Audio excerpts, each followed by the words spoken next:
Welcome back. Now for the news in detail, we begin from Russia, which has invited the US and NATO to declare a mutual freeze on the deployment of short-range and intermediate-range missiles. This comes as Washington gears up to officially withdraw from the Intermediate-Range Nuclear Forces Treaty today. Russian Deputy Foreign Minister Sergei Ryabkov says the Kremlin is not taking the agreement off the table. Earlier, U.S. National Security Advisor John Bolton confirmed the U.S. will today withdraw from the INF Treaty. Bolton says the new Strategic Arms Reduction Treaty between the U.S. and Russia is also unlikely to be extended. Moscow and Washington have repeatedly accused each other of the INF Treaty violations. They signed the INF Treaty in 1987 to curb the Cold War arms race. United Nations Secretary-General Antonio Guterres says the world will lose a break on nuclear war with end of the Intermediate-Range Nuclear Forces Treaty. The US and Russia have failed to agree on how to keep it alive. The INF Treaty was an arms control agreement between the United States and the then Soviet Union.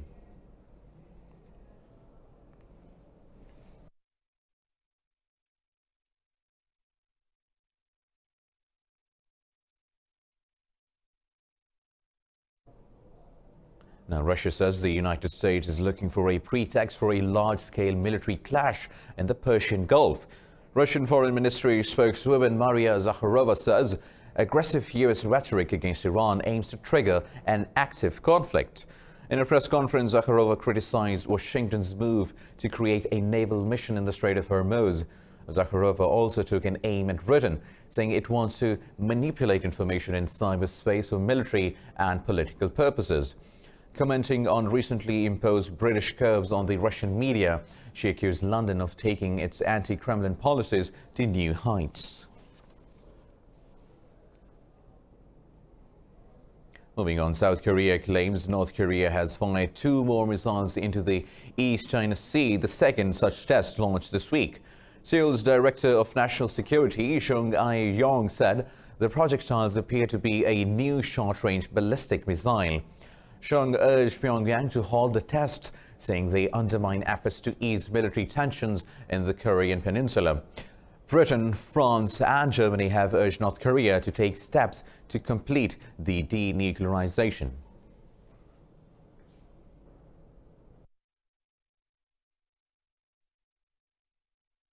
We're concerned by the launches of ballistic missiles by North Korea in the past few days. We reiterate our condemnation of such launches, which are violations of UN Security Council resolutions. We urge North Korea to take concrete steps towards its complete, verifiable and irreversible denuclearization, and to engage in meaningful negotiations with the United States, as agreed between President Trump and Kim Jong-un on 30 June. Pyongyang also says the missile tests are a warning to South Korea and the United States against holding joint military drills in the East China Sea next week. Now moving on to Japan, where Japan's cabinet has approved plans to remove South Korea from its white list of favored trading partners. The move has rattled the electronics industry because it threatens the global microchip supply chain. South Korean makers of display panels and memory chips stand to be worst hit by Tokyo's measures. The decision comes a month after Japan tightened curbs on exports to South Korea after criticizing it for insufficient trade controls. Tensions escalated after a South Korean court ordered Japanese firms to pay compensation for using forced Korean labor between 1910 and 1945. Japan claims the issue of compensation was settled by a 1965 treaty that normalized ties between Tokyo and Seoul.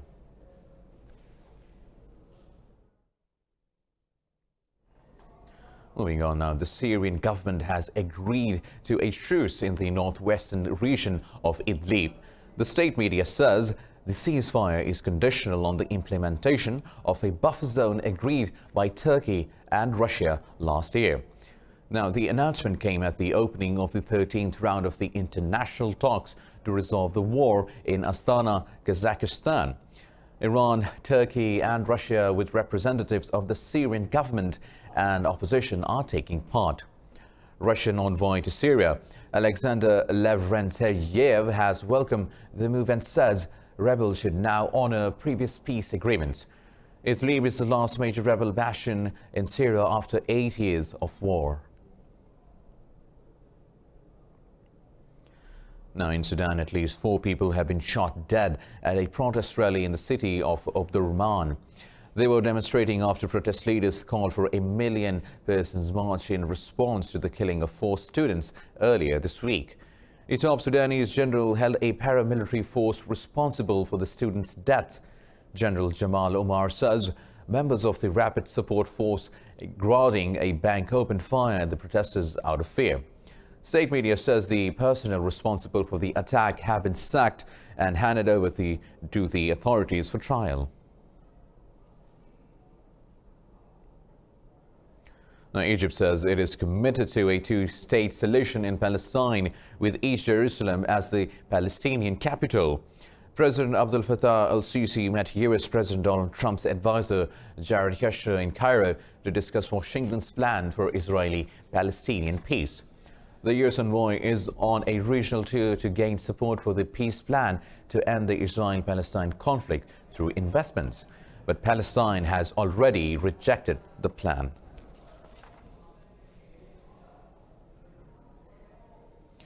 "32 government coalition soldiers have been killed in a Houthi missile attack on a military parade in Yemen's port city of Aden. A pro-government military official says a commander is among the dead. Houthi rebels say they launched a medium-range ballistic missile and an armed drone at the parade. They claimed the column was making an advance on Taiz and Dalia provinces in the country. Separately, a suicide attack on a police station in the city Omar al-Mukhtar neighborhood killed 3 soldiers and wounded 20 others.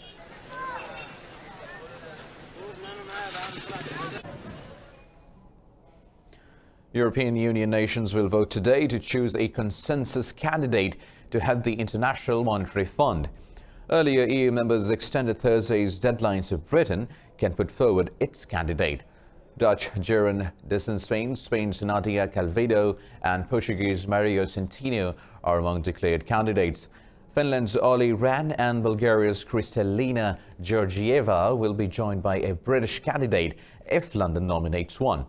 The post goes to a European by convention, while an American heads this World Bank. Former chief Christine Lagarde quit after she was tapped to head the European Central Bank. IMF says any of its 189 members can nominate a candidate between July 29th and September 6th. After the deadline, the board will announce its shortlisted candidates for up to 3 names.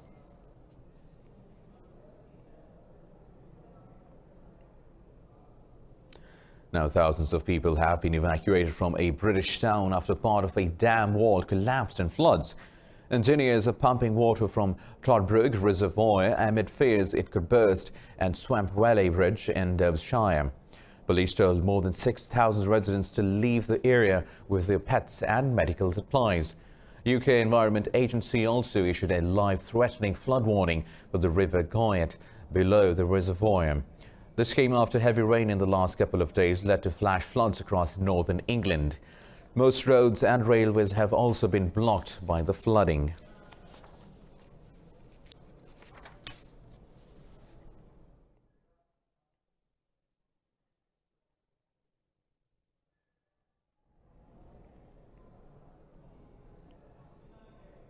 Meanwhile, the mayor of Somalia's capital, Mogadishu, has succumbed to wounds after an Al-Shabaab suicide attack at his office last week.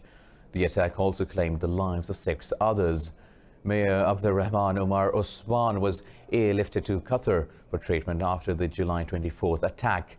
He was a right-on who returned to help rebuild his war-torn country after serving as a Labour Party councillor. Somalia's President Mohamed Abdullahi said Omar Osman sacrificed his life for the country's people. The president has declared 3 days of mourning for the mayor, ordering flags to be flown at half-mast. The Democratic Republic of Congo has struggled to contain Ebola outbreak for the past 12 months. Over 1,800 people have already died due to the disease. More in this report. The DRC is currently dealing with over 2,600 Ebola cases. 3 out of 10 patients are children. Colleagues and communities on the ground are fighting the outbreak tirelessly, but we need desperately international community to back us up. On Thursday, Rwanda sealed its border with the city of Goma for 8 hours, fearing that the outbreak would spill over across the border. The World Health Organization has asked local communities to put up a united front against the epidemic. I think that after over 1,800 deaths, it is extremely important that people look at reality. Today, if we have been able to make progress in Butembo and Katwa, it is because the population has taken ownership of the answer. People who have lost family members will never say that Ebola does not exist here. The World Health Organization says Goma could become a gateway for Ebola to spread to the rest of the world. In late July, the WHO also declared the epidemic a public health emergency of international concern. This is a rare designation used only for the gravest outbreak.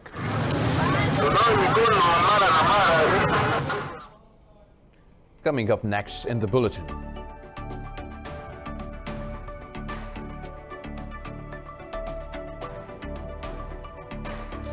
Artist series Trump's quotes onto old garments.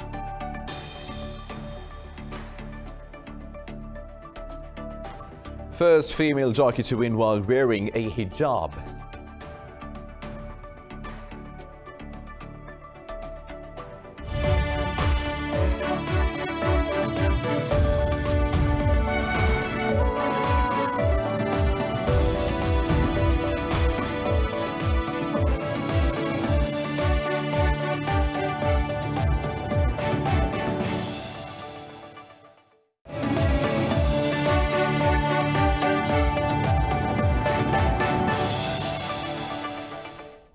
Welcome back now. Moving on with the news stories. The Mozambique government and the opposition Renamo movement have signed an agreement to end decades of hostilities in the southern African country. The deal comes 2.5 months before general elections. In 2013, Mozambique's Rational Resistance Movement, Renamo, declared the end of a 1992 peace deal after the military raided a bush camp. Clashes then erupted between government forces and Renamo soldiers from 2013 to 2016. The agreement between President Filipe Nyusi and Renamo leader Osofo Momade has ended a long negotiation process. Nyusi said the agreement opens a new era in which no Mozambican should use weapons to resolve conflicts. More than 5,200 Renamo fighters are expected to surrender their weapons to the government. American artist Diana Weimar has found a novel way to record President Donald Trump's most outlandish comments. The artist used Trump's quotes onto old garments, including doilies and baby bibs. More in this report. Diana Weimar has found a creative way of dealing with what she calls madness. But the American artist initially started stitching Donald Trump's quotes into old garments on her own. But she quickly realized she couldn't keep up with the rate at which Trump delivers outrageous statements. I went from making 100% of them to maybe eventually I will be making, a fraction of them. I try to do a daily feed, so if Trump says something today, I'll stitch it and post it tomorrow. And then everyone else comes in behind me with quotes from, 30 years ago to 30 days ago. Whatever strikes them and whatever they want to report. Weimar then started a project, and the result is a 900-strong collection of colorful needlework. Much of her work is on display at an exhibition in New York City. Seeing it all together is actually kind of almost more of a horror show. And I do think it makes an impact, or I hope that it would make an impact. Because you're seeing what we are putting out there as a nation, and it's devastating in a lot of ways, right? Weimar wants to collect 2,020 pieces by the 2020 presidential election. She hopes her work will influence voters.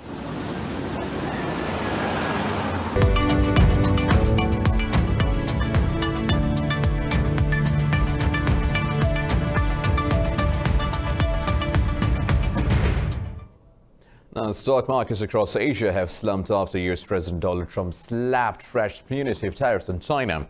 The Nikkei and Hang Seng are both trading more than 2% down. Shanghai has also lost over 1.5%.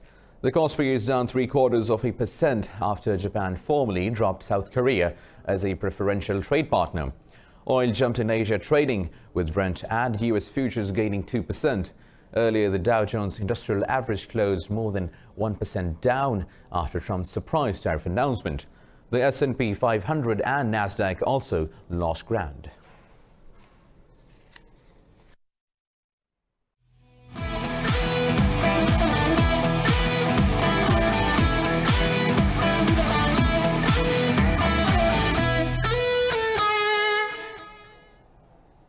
Now, at the Pan American Games in Peru, Mexico's Yael Castilla Huerta has won the gold medal in the men's 1-meter springboard diving finals. Jamaica's Yona Knight Wisdom claimed silver, while Andrew Capobianco of the US took bronze. Huerta finished top of the podium with a total score of 435.6. Silver medal winner Knight Wisdom has 5.5 points behind the Mexican, while Capobianco finished with a score of 411.25 and took bronze. Meanwhile, in the women's welterweight boxing, America's Oshai Jones knocked out Canada's Miriam Da Silva to win another gold for her country. Jones won the title in the 69-kilogram division by 5 rounds to nothing.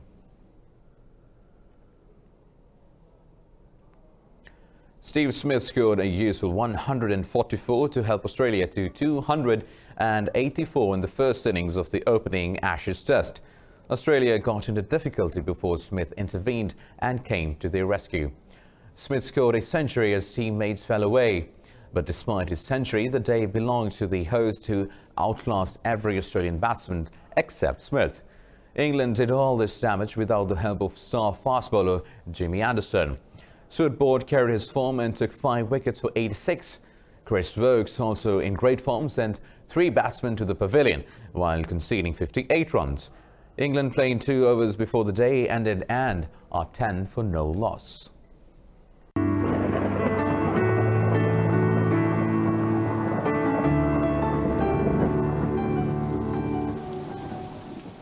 And now let's have a look at the weather update across the world.